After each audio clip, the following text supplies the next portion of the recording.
maailma on kätte jõudnud ilus kevad. Siin päike paistab väga soojalt, kõik lilled juba õitsevad.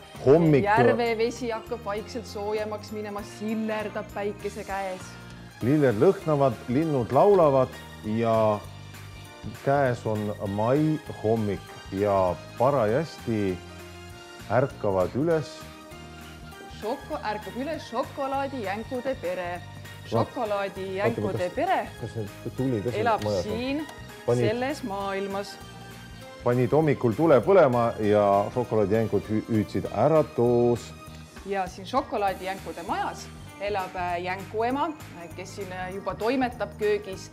Siin on ka veel jänku isa, kes on juba läinud õue. Nimelt jänku isale meeldib jubedalt kala püüda. Tema juba püüab õues kala. Siin on veel jänku beebi, kes magab siin. Temal on eraldi tuba. Jänku beebi kokko, jah?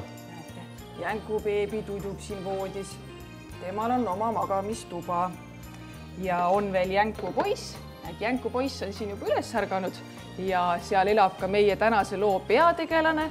Nimelt jänku tüdruk Freia. Jänku tüdruk Freia tuleb siit välja rõdu peale. Jänku tüdruk Freial on täna sünnipäev, ta sai täpselt 5-aastaseks. Just nimelt, hommikul ta ärkab ülesse ja on väga elevil, sest temal on täna sünnipäev. Jookseb ruttu, jookseb siit trepist alla. Ema juurde. Tere, ema! Oi, tere, Freia! Sa tulid täpselt õigel ajal, sellepärast, et mul oli just söök valmis saamas. Nimelt jänku ema tegi Freiale tema lemmiktoitu hapuoblika salatit. Muidugi Freia imestas, et huvitav, miks sünnipäeval mulle kohe torti ei pakuta. Aga hapuoblika salat talle väga maitses ja sellepärast ta krõmpsutaski selle hästi kiiresti ära. Krams. Siin on hapuoblika salat. Porgandi pitsa on ka siin laua peal. Ja jänesed söövad hästi kiiresti, nad söövad 2 korda kiiremini kui lapsed. Kui lapsel läheks mingi pool tundi söömiseks aega, siis jänes sõi oma salati mingi 5 minutiga. Väga kiiresti ja vähemalt, kui mitte kiiremini. Ja Freia saigi kõhu täis, hopsti, hüppas tooli pealt maha ja pani endale seljakoti selga. Freial on selline ilus punane uhke seljakott, mis sobib tema ilusa punase kleidiga, läheb hästi kokku. Ja läks õue enda sõpru otsima. Head aega, ema! Head aega, Freia! Ja Freia üks sõbranna elas siin samas lähedal, nimelt siin oravate juures. Oravad nimelt olid omale maja ehitanud ühest vanast puust, vanast tammest. Nad olid sisse närinud omale toad ja mitu korrust.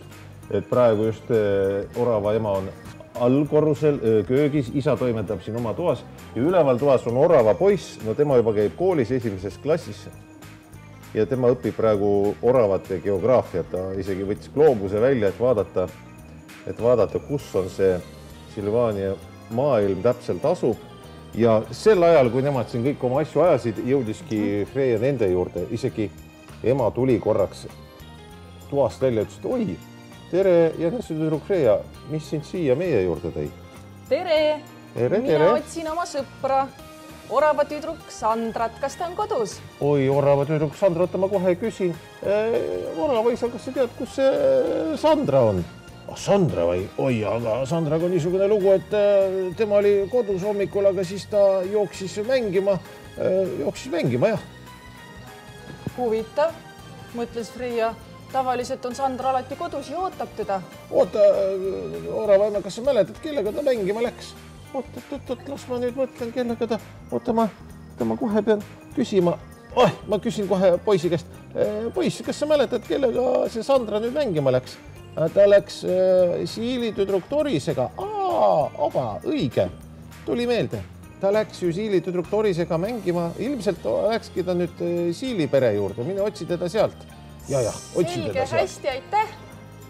Ja jänkutüdruk Freia läkski Siili pere otsima, sellepärast, et Silvania maailmas elab ka Siili pere. Ja Siili pere... Selline väga huvitav kodu, nad on seene sisse ja nemad endale oma kodu ehitanud. Jah, neil on seene sees, neil on eraldi siin trepi taga ka selline riidekapp ja neil on selline liikuv liumägi seal. Nii et tegelikult oli võimalik sinna mööda liumäge sisse minna. Näiteks Siili ema oli alumisel korrusel, aga Siili poiss. Ja Siili poiss elas siin ülemisel korrusel, aga temal on selline tore asi, et tema saab liugu lasta iga hommik, kui ta tahab alla korrusele jõuda. Ja Freja jõudiski nende juurde ja küsis, no tere, öelge, kus siis Siili tüdruk Doris on?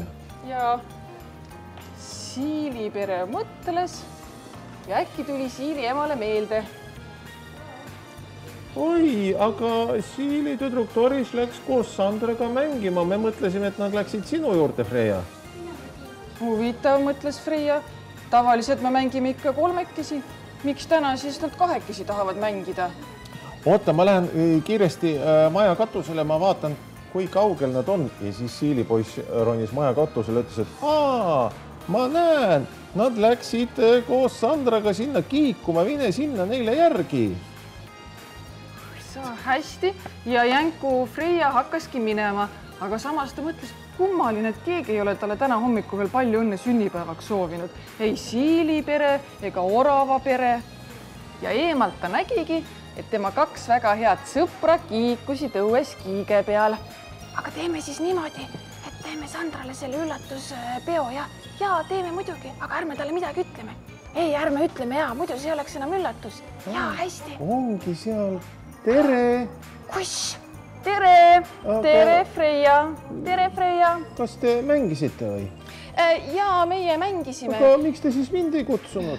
Tüdrukud pidid ruttu midagi välja mõtlema, sellepärast, et muidu nad oleksid reetnud, et nad tahavad Frejale sünnipäeva üllatust teha. Meie siin rääkisime niisama, et... Millest te rääkisite? Me rääkisime,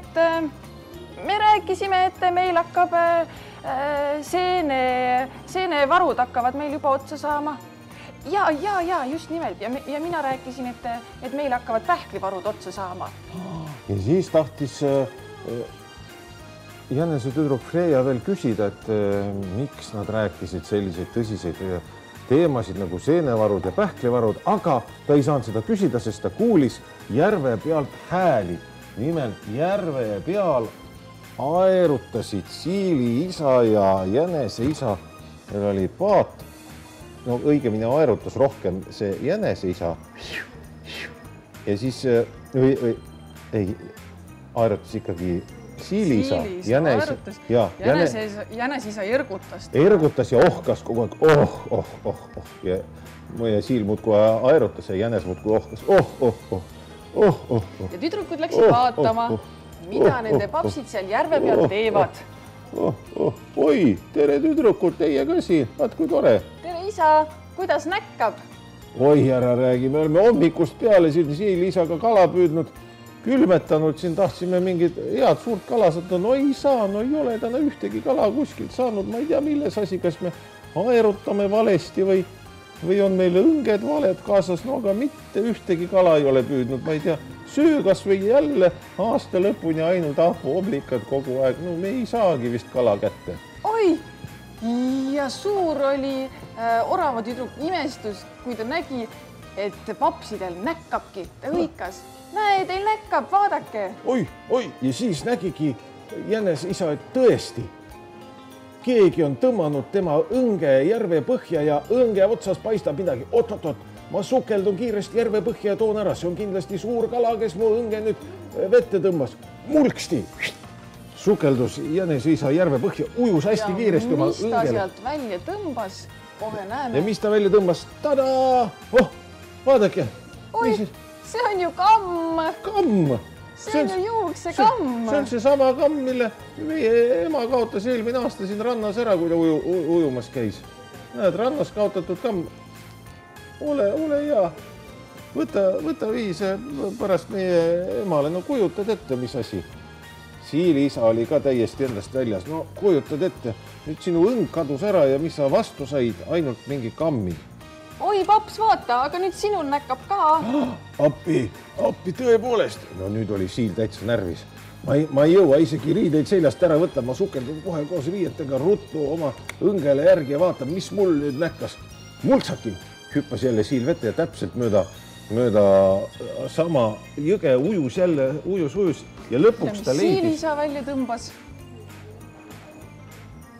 Tükk aega oli, ta oli isegi veel kauem oli vee all kui Siilisa oskab väga hästi hinge kinni hoida. Siilid oskavad väga hästi ja neil okastega on lihtsam mõjuda. Ta liigutas okkaid ka hästi kiiresti, tänu sellele ta sai hästi sügavale minna.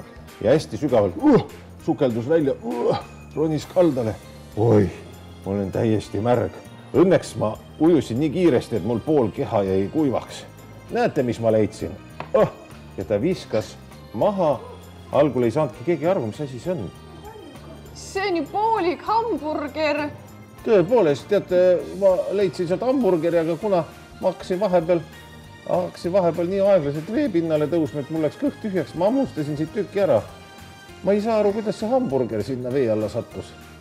Kas teist keegi tahab lõpuni süüa selle hamburgeri? Ja Jänku Freial tuli meelde, et tema ema tegi hommikul väga maitsvat happu oblikasalatit. Kuulge tüdrukud, aga lähme hoopis minu juurde ja sööme happu oblikasalatit. Ja sinu ema tuleb alati see väga hästi välja. Ja, aga meie siis sööme siin jäänes, ei saa ka nii kaua selle hamburgeri lõpuni. See on täiesti värske, alles täna püütud hamburger. No küll on tore. Sõidame, jah. Ja tüdrukud läksidki Freia juurde.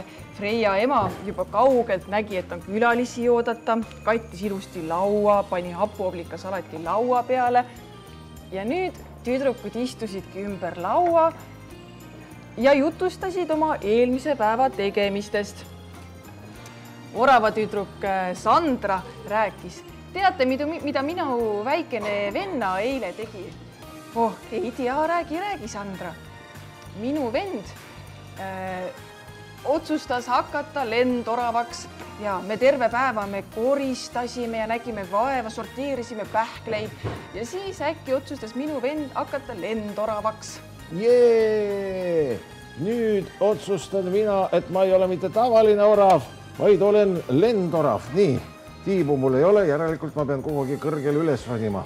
Ja orava poiss ronis kõrgele puu otsa ja siis mõtles, et kuhu ma nüüd hüppan.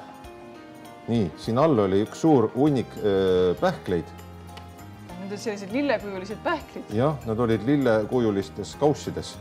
Ja siis ta mõtles, et ta hüppab siia kuskile kõrvale maandub, aga kuna ta ei olnud kunagi varem lendorav olnud ja ta proovis seda esimest korda, siis ta hüppas kogemata. Ma näitan aegluubis, muidu see hüppe oli hästi kiire, ma näitan hästi aeglaselt, et te näeksite, kuidas ta lendas. Ja ta lendas pead pidi ühte kaussi ja see kauss kukkus maha ja üks padi, mis oli kaussi otsas, kukkus talle veel põmps vastu pead, nii et ta sai isegi kerge müksu ja ehmatas. Oppi! Ja pluss ta ajas veel kõik need kausid koos pähklitega ümber. Just nii, et me pidime jälle otsast peale hakkama pähklite sorteerimisega. Oi, vabandust. Siis tal oli nii piinlik sellele jänese poisile, et ta läks koju tuppa tagasi ja läks jälle geograafiat õppima. Aga siis hakkas Doris rääkima. Teate, aga mida minu väikene vend tegi eile? Minu ema palus väiksel vennal tuba ära koristada. Aga ega kellelegi ju väga ei meeldi tuba koristada, eks ole, see on selline tüütu tegevus. Ja Siilipoiss oli väga kaval, ta mõtles välja nipi, kuidas tuba saaks kiiresti korda. Ta tõmbas ennast kerra.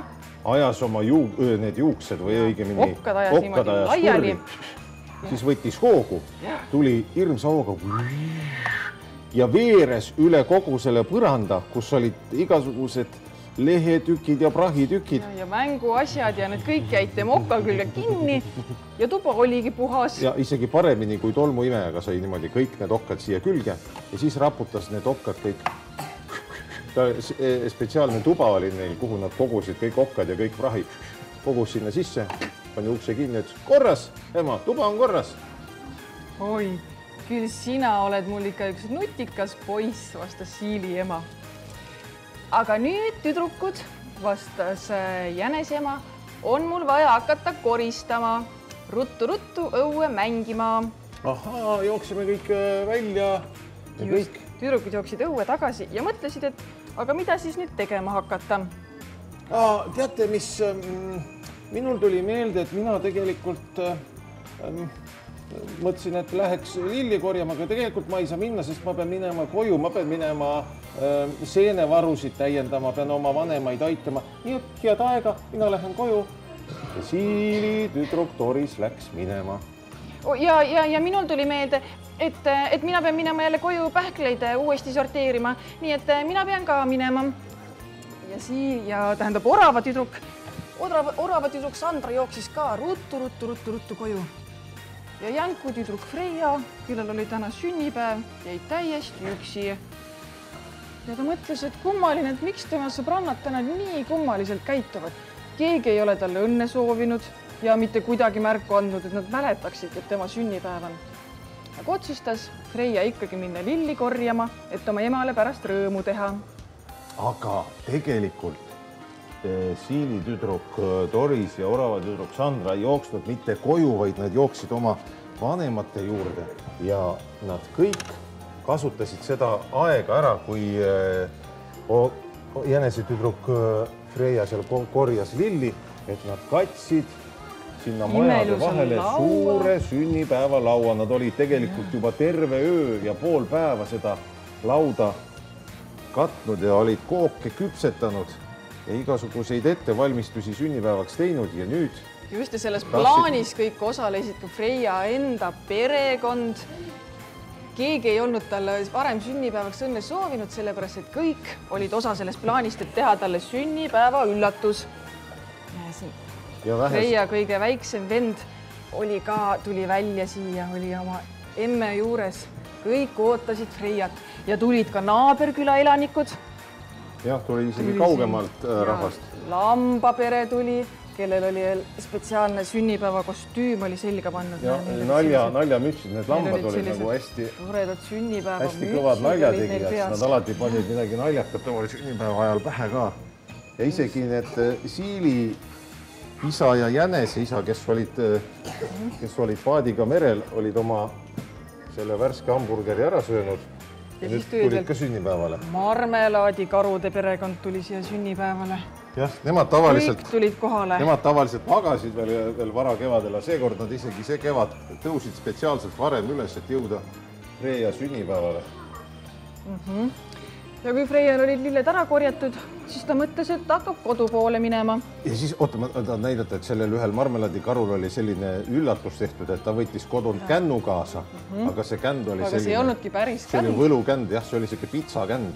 Ta oli sinna kännu sisse juba eelmine talv pannud ühe pitsa sooja. See tomatipitsa, punane pitsa. Ja nüüd kevadel siis sulatas selle üles ja siis värskelt sulatatud pitsa oli ka kaasa võtnud. Selline kingitus. Ja kui nüüd Freia tagasi koju läks, ümber keeras, siis oli, kui suur oli tema üllatus. Kõik ütlesid, üllatus! Palju õnne sünnipäevaks, Freia! Palju õnne sünnipäevaks! Palju õnne! Palju õnne sulle, tütreke! Palju õnne!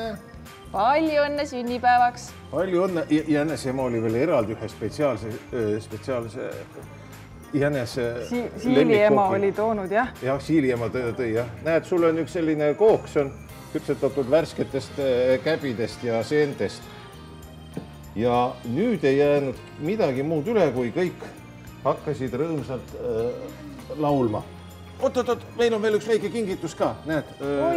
Siin on sulle terve karbi täis porgandeid. Oi, aitäh! Ja lõpuks sai Freia aru, et miks tema sõbrannad ja kõik olid nii kummaliselt käitunud. Ja me tahtsime sulle teha üllatust, sellepärast me nii kummaliselt käitusime ja sulle alguses üldse märku ei andnud, et tegelikult sul sünnipäev on. Me tahtsime kõik koos teha sulle suure üllatuse. Palju õnne sünnipäevaks, Freia! Palju õnne sulle, palju õnne sulle! Palju õnne, kallis Freia, palju õnne sulle. Ja tegelikult see pidu kestis ja kestis nii kaua, kuni päike läks looja ja välja tuli kuu. Ja selline meeleolukas sünnipäev toimuski seal. Ja selline ongi Silvania maailm. Kõik on sõbralikud, kõik hoolivad üksteisest ja alati on põhjust kokku tulla ja koos midagi toredat teha.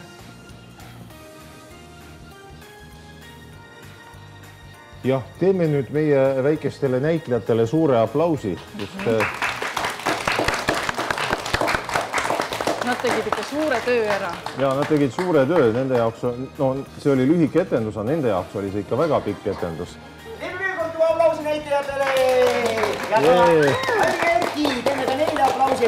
Aga ütlesid, et nad väga palju näitlejaid ei seganud, et nad said oma töö ilusti ära teha. Aitäh teile! Kuidas teile meeldis? Koos jälle läksime ilma rändama, kui sära meile silma suur karikakras. Sa teadsid, et ootab meid miskit põnevat, nüüd leidsime aar